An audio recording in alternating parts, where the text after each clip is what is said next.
السلام علیکم readers, he is me your writer unknown writes. کیسے ہیں آپ سبھی لوگ؟ امید ہے آپ سب خیریت سے ہوں گے۔ So here is the novel فقیر عشق سیزن 2 آف روغ عشق۔ Let start the episode number 35 part number 1۔ ظاہرہ نے اپنی ہائی ہیلز اتاریں اور اپنے مومی پیر ٹھنڈے فرش پر رکھے۔ اس نے سکون بھرا ایک سانس خارج کیا۔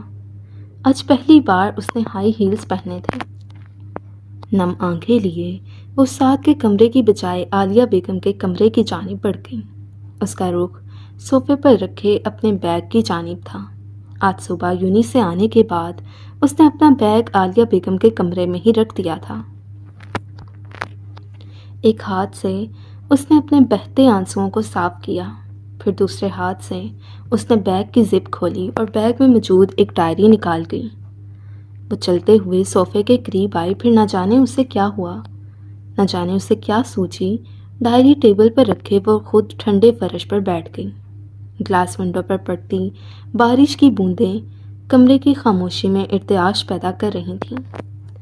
وقتاً فوقتاً بجلی کی تیز گرج سے کالا آسمان روشن ہو جاتا۔ ظاہرہ نے ڈائری کھولی اور کچھ صفحے پلٹنے کے بعد اس نے قلم کو کورے کاغذ پر چلانا شروع کر دیا۔ ایک ستم گر سے دل لگا کر پچھتائے، ہم خود کو تیرے نام کر کے پچھتائے، ان سنہری آنکھوں کے بھنور میں ڈوب کر پچھتائے، ہم تیری حسین آواز کے سحر میں کھو کر پچھتائے، ہر لمحہ ہر خیال میں تجھے سوچ کر پچھتائے، ہم زندگی کے سفر میں تجھے منزل بنا کر پچھتائے، تیرے عشق میں خود کو لٹا کر پچھتائے، ہم تجھ کو اپنی روح میں بسا کر پچھتائے۔ ظاہرہ کی آنکھوں میں دھند چھاتی بالآخر آنسو کی صورت اختیار کیے اس کی ڈائری پر گرتی چلی جا رہی تھی۔ ظاہرہ خاموشی سے آنسو بہاتی لکھ رہی تھی۔ کچھ اشعار لکھنے کے بعد اس نے اپنا سر ٹیبل پر ٹکایا۔ اب نظریں کھڑکی سے باہر برستی بارش پر تھیں۔ مجھے اس دن کا شدت سے انتظار ہے ساتھ، جب آپ کا خود ساختہ بدلا اور آپ کی کھوکھلی نفرت میری محبت کے آگے ہار جائے گی، ظاہرہ ہلکی آواز میں بولی اور پھر برستی بارش کو تکنے لگی۔ ساتھ کہتا تھا وہ اسے اپنی وحشتیں سونپ کر توڑنا نہیں چاہتا، پر وہ تو ظاہرہ کو اس کی محبت سے محروم کر کے توڑ رہا تھا، رفتہ رفتہ اس دیوانی کو بکھیر رہا تھا، اور جانے انجانے میں وہ خود بھی ٹوٹتا چلا جا رہا تھا۔ رائمہ نے کمرے کا دروازہ کھولا اور اندر داخل ہوئی۔ حازم کہیں بھی نہ تھا، پر اسٹڈی کی لائٹ چل رہی تھی۔ رائمہ آہستگی سے دروازہ بند کرتی اندر داخل ہوئی۔ اس کا رخ اب اسٹڈی کی جانب تھا۔ اسٹڈی کے ڈور کی نوک پر ہاتھ رکھتے رائمہ نے ڈور کھولا۔ سامنے ہی کاؤچ پر سرخ چہرہ اور آنکھیں لیے بیٹھا، ایک ہاتھ میں سگریٹ پکڑے وہ اپنی جان سگریٹ میں جھونک رہا تھا۔ حازم، رائمہ ہلکی سی آواز میں منمنائی۔ حازم نے سرخ انگارہ آنکھیں کھول کر رائمہ کی جانب دیکھا۔ رائمہ کی جو زبان کو کفل لگی۔ کس کی اجازت سے اندر آئی ہیں؟ حازم کا سرد لہجہ رائمہ کی ریڑھ کی ہڈی میں سنسناہٹ پیدا کر گیا۔ وہ، میں تمہیں دیکھنے؟ رائمہ اٹکتے ہوئے گویا ہوں۔ کوئی ضرورت نہیں مجھ پر یہ احسان کرنے کی، جائیں جا کر سو جائیں۔ حازم انتہائی کرخت لہجے میں گویا ہوا۔ حازم، رائمہ ہکا بکا حازم کو دیکھنے لگی، پھر ہمت کر کے گویا ہوئی۔ میں تمہیں دیکھنے آئی تھی، مجھے تمہاری فکر ہو رہی تھی۔ سنا نہیں آپ نے؟ جائیں یہاں سے، آپ کی ہمدردی کی مجھے کوئی ضرورت نہیں۔ حازم غصے سے دھاڑا۔ آج پہلی بار وہ رائمہ پر غصے سے دھاڑا تھا۔ دیکھتے ہی دیکھتے اس کی نیلی آنکھوں میں پانی جمع ہونے لگا۔ اگلے ہی پل وہ اسٹڈی سے باہر نکلتی چلی گئی۔ حازم نے ایک نظر رائمہ کو باہر جاتے دیکھا، پھر سامنے رکھی سگریٹ کی ڈبی سے سگریٹ سلگاتا ایک بار پھر اپنے مشغلے میں لگ گیا۔ رائمہ نے بے دردی سے اپنے آنسو صاف کیے اور تنفن کرتی بیڈ کے قریب آئی، پھر اپنا دوپٹہ گلے سے اتارے رول کیا اور پوری قوت سے بیڈ پر دے مارا۔ اگلے ہی پل کمفرٹر صحیح کیے وہ منہ تک کمفرٹر تانے لیٹ گئی۔ گرم سیال اس کی کان سی نیلی آنکھوں سے نکلتا چلا گیا۔ اسے سمجھ نہیں آ رہا تھا وہ کیوں رو رہی ہے۔ کیا وہ اس لیے رو رہی تھی کہ زندگی میں پہلی بار اس سے کسی نے اس قدر برے طریقے سے بات کی تھی، یا حازم کا تلخ لہجہ اسے تکلیف دے رہا تھا؟ جو بھی تھا وہ نان سٹاپ آنسو بہا رہی تھی، حتیٰ کہ اب اس کی ہچکیاں کمرے میں گونجنے لگیں۔ اسٹڈی کے ڈور اوپن ہونے کی آواز پر وہ خاموش ہوئی، پر بنا کسی حرکت کے لیٹی رہی۔ بیڈ کے قریب سے آتی حازم کی مردانہ کلون کی مسحور کن خوشبو محسوس کی وہ خاموش ہوئی۔ اسے لگا حازم ابھی اس کے پاس آئے گا، پر اس کا خیال تب غلط ثابت ہوا جب وہ سائڈ ٹیبل سے اپنی چیزیں اٹھاتا کمرے سے باہر نکلتا چلا گیا۔ اس کے جانے کے بعد رائمہ نے اپنا چہرہ باہر نکالا۔ وہ کہیں نہ تھا۔ وہ کروٹ لیتی لیٹ گئی۔ نیند آنکھوں سے کوسوں دور تھی۔ نظریں ہنوز بیڈ کے دوسرے حصے پر جمی تھیں جہاں حازم لیٹتا تھا۔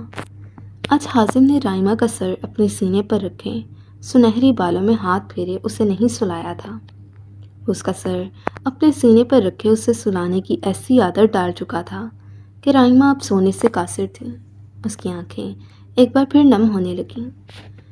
رائمہ کو حازم خان کی، اس کے پیار بھرے رویے کی، اس کی محبت بھری کیئر کی عادت ہو چکی تھی۔ وہ تکیے میں منہ دیے سونے کی کوشش کرنے لگیں۔ دور مسجد سے آتی فجر کی اذانوں کو سن کر وہ اٹھی۔ آنکھیں سرخ ہو رہی تھیں۔ ساری رات اس کی آنکھوں میں کٹی تھی۔ حازم ساری رات گھر نہیں آیا تھا۔ وہ دوپٹہ اٹھاتی واش روم کی جانب بڑھ گئی۔ حازم ڈور کی نوب پر ہاتھ رکھتا دروازہ کھولے آہستگی سے اندر داخل ہوا جب اس کی نظر جائے نماز پر بیٹھی رائمہ پر پڑی، جو ہاتھ اٹھائے نہ جانے کیا دعا کرتی ہچکیوں سے رو رہی تھی۔ وہ جو پہلے ہی ڈسٹرب تھا اس کو اتنی بری طرح روتے دیکھ اور زیادہ ڈپریسڈ ہو چکا تھا۔ کیا اس سے آزادی پانے کے لیے وہ اتنی بے چین تھی؟ کیا حازم کے ساتھ رہنا اس کے لیے اتنا تکلیف دہ تھا؟ ایک آسودہ سی مسکراہٹ نے اس کے لبوں کا احاطہ کیا۔ وہ شکستہ قدم اٹھاتا رائمہ کے قریب جاتا ٹھنڈے فرش پر بیٹھ گیا۔ اپنے قریب کسی کی موجودگی اور حازم کے مخصوص کلون کی خوشبو محسوس کیے رائمہ نے اپنی آنسوؤں سے لبریز آنکھیں اٹھائیں۔ اس کے دائیں طرف وہ نظریں جھکائے بیٹھا شکستہ حال میں ہارے ہوئے جوارے کی مانند بیٹھا تھا۔ بکھرے بال، ستا ہوا چہرہ، رائمہ کے دل کو کچھ ہوا۔ رائمہ کی نظریں خود پر محسوس کیے اس نے اپنی گرے آنکھیں اٹھا کر رائمہ کی جانب دیکھا۔ حازم کے دیکھنے پر رائمہ ناراضگی سے منہ پھیر گئی، جبکہ حازم کو یہ لگا وہ ہمیشہ کی طرح آج بھی اس کی شکل نہیں دیکھنا چاہتی۔ ایک زوردار ٹیز اس کے دل میں اٹھنے لگی۔ وہ بنا کچھ بولے رائمہ کی گود میں سر رکھ گیا۔ رائمہ کے آنسو اس کے چہرے پر گرنے لگے۔ وہ رو رہی تھی۔ وہ حازم کے ڈانٹنے پر اس سے ناراض تھی، اور حازم خان کو یہ غلط فہمی لاحق ہو چکی تھی کہ اس کی ذات ہی رائمہ کی تکلیف کا سبب ہے۔ جانتا ہوں میرا قریب آنا آپ کو تکلیف سے دوچار کر دیتا ہے، پر آج مجھے سکون کی ضرورت ہے جو مجھے آپ کے علاوہ کہیں اور میسر نہیں ہے۔ پلیز مت روئیں، آپ کے آنسو میرا دل چھلنی کر دیتے ہیں۔ حازم نے یوں ہی لیٹے ہوئے ہی ہاتھ بڑھا کر رائمہ کے آنسو صاف کیے۔ رائمہ نے خود کو سنبھالا اور نظریں جھکائے حازم کے وجیح چہرے کو دیکھنے لگی۔ حارث انکل اتنے غصے میں ہیں، تم نے عنایا کا نکاح اریان سے کیوں کروایا حازم؟ رائمہ نے اس کے چہرے کی جانب دیکھتے نرمی سے سوال داغا۔ حازم چند پل اسے دیکھتا رہا۔ وہ عنایا کو بچپن سے پسند کرتا ہے رائمہ، حازم مدھم آواز میں بولا۔ میں جانتا ہوں رائمہ، کسی کو حاصل کر لینے کے بعد بھی لا حاصل ہونے کی کیا اذیت ہوتی ہے۔ میں اس اذیت سے گزر رہا ہوں۔ میں کیسے اریان کو اس اذیت سے گزرنے دیتا؟ میں کیسے اسے اپنی طرح اندر سے مرتا ہوا دیکھ سکتا تھا۔ وہ میرا جگر ہے رائما، میں اس کو اپنی طرح خاموشی سے پل پل مرتا نہیں دیکھ سکتا تھا۔ حازم کی آنکھیں نم ہوئیں۔ وہ اس قدر تکلیف سے بو رہا تھا کہ رائما کی روح تک لرز گئی تھی۔ حازم خان کے الفاظ رائما کی روح کو جھنجھوڑ گئے تھے۔ میں تو مر ہی رہا ہوں رائما، عشق کرنے کی سزا بھگت رہا ہوں، پر سب جانتے بوجھتے اس کو موت کے گھاٹ نہیں اتار سکتا تھا۔ میری دعا ہے کہ کبھی کسی دشمن کو بھی عشق نہ ہو، اور اگر ہو جائے تو وہ اسے عطا کر دیا جائے، میری طرح وہ خالی جھولی نہ رہے۔ حازم کے لہجے میں گہرا ملال اور آنکھوں میں نمی تھی۔ رائما اسے دیکھ کر رہ گئی۔ دیکھتے ہی دیکھتے رائما کے مومی ہاتھ حازم خان کے ہلکے بھورے رنگ کے بالوں میں الجھ گئے۔ حازم جو اپنی ہی روح میں بول رہا تھا چونک کر رائما کو دیکھنے لگا۔ اس کی حیرت سے پھیلی حسین آنکھیں دیکھ رائما بے اختیار جھکی تھیں اور اس کی پیشانی پر اپنے گلابی رب رکھ گئی۔ اس کے قریب آنے پر، خود پر جھکنے پر حازم سانس روک گیا۔ وہ یکٹک رائما کو تک رہا تھا، جو اب تک اس کی کشادہ بے داغ پیشانی پر ہونٹ رکھے ہوئے تھی۔ جسم گویا ہلنے سے انکاری ہو گیا تھا۔ کیا وہ خواب دیکھ رہا تھا؟ رائما ایسا کیسے کر سکتی تھی؟ رائما؟ بڑھتے جذبات سے اس کی آواز لڑکھڑا سی گئی تھی۔ رائما نے جھکا سر اٹھا کر حازم کی جانب دیکھا، جو نہ سمجھی کی کیفیت میں اس کو ہی تک رہا تھا۔ فریش ہو کر آؤ، میں کھانے کو کچھ لاتی ہوں۔ رات کو بھی تم نے کچھ نہیں کھایا تھا۔ رائما اپنے عمل پر خود ہی شرمندہ ہوتی گویا ہوئی، جبکہ حازم تو اب تک ٹرانس کیفیٹ میں پڑا رائما کو تک رہا تھا۔ حازم اٹھ جاؤ اب، رائما نے اس کا گال تھپ تھپایا۔ حازم ہوش میں آتا سیدھا ہوا اور دو زانوں ہوتے رائما کے سامنے بیٹھ گیا۔ رائما کی نظریں جھکی ہوئی تھیں، آخر کو بے اختیاری میں ایک ایسا عمل جو کر گئی تھی۔ حازم نے رائما کا چہرہ اپنے ہاتھوں کے پیالے میں بھر کر اوپر کیا، پر رائما اس کی جانب دیکھنے سے گریز کر رہی تھی۔ اگلے ہی پل وہ جھکا تھا اور اس کی بے داغ پیشانی پر اپنے سلگتے لب رکھ گیا۔ میرے جلتے دل پر مرہم رکھنے کے لیے شکریہ، میری زندگی بڑھانے کے لیے شکریہ، شکریہ میری اذیت کو ختم کرنے کے لیے۔ وہ بلہانہ انداز میں رائما کے مومی ہاتھوں کو پکڑے چومتے بول رہا تھا۔ رائما نے اس کے بلہانہ انداز سے گھبرا کر اپنے ہاتھ اس کے ہاتھوں سے آزاد کروائے۔ اور مجھے معاف کر دیں، میں نے اپنی ڈول پر رات کو بہت غصہ کیا تھا نا، آئی ایم سوری۔ حازم ایک بار پھر اس کی پیشانی پر اپنا لمس چھوڑ گیا۔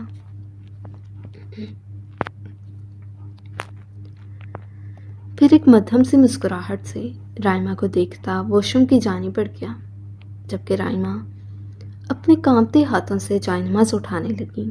اس کے ہاتھوں پر اور پیشانی پر اب تک حازم کا سلگتا لمس محسوس ہو رہا تھا۔ حازم واش روم میں جاتا جی جان سے مسکرا رہا تھا۔ اس نے ڈور کلوز کیا جب ایک زوردار ٹیز اس کے دل کے ساتھ ساتھ اس کے گلے میں بھی اٹھنے لگی۔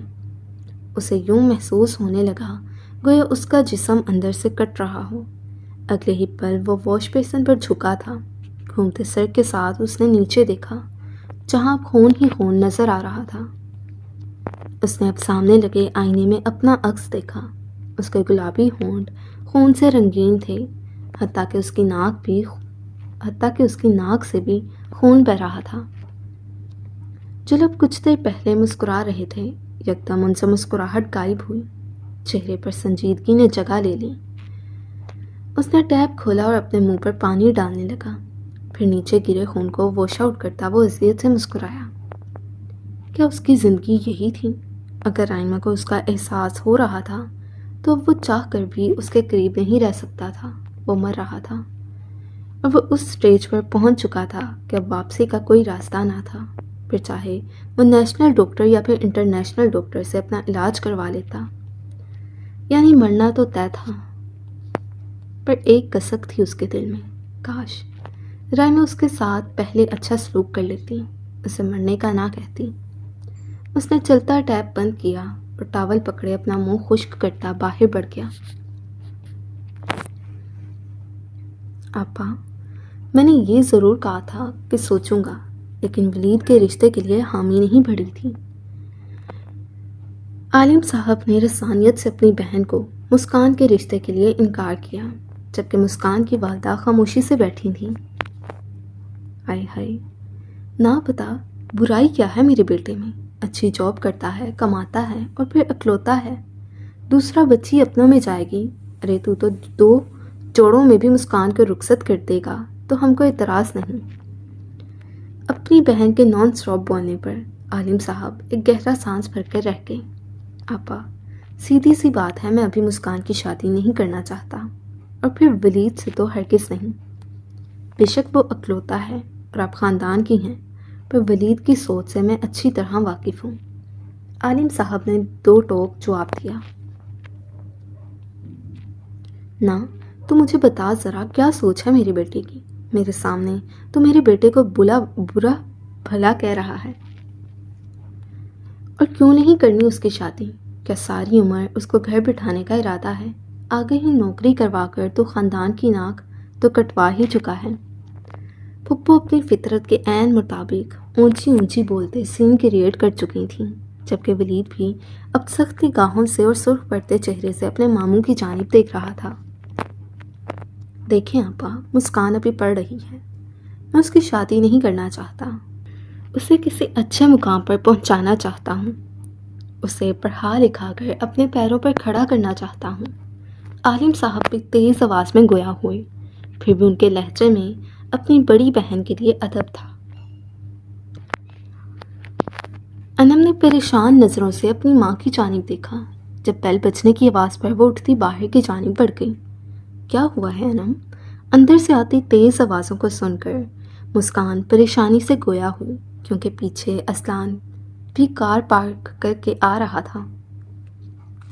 وہ پھپھو، انم بس اتنا ہی بولی تھی جب مسکان کے پیچھے ہی اسلان کو اندر آتے دیکھ وہ خاموش ہوئی۔ ہائے کیوٹی! اسلان مسکراتا اس کے سامنے ہاتھ کر گیا۔ انم نے پریشانی سے مسکان کو دیکھا۔ Is everything all right? Anam کی پریشان صورت دیکھ اسلان نرمی سے پوچھنے لگا۔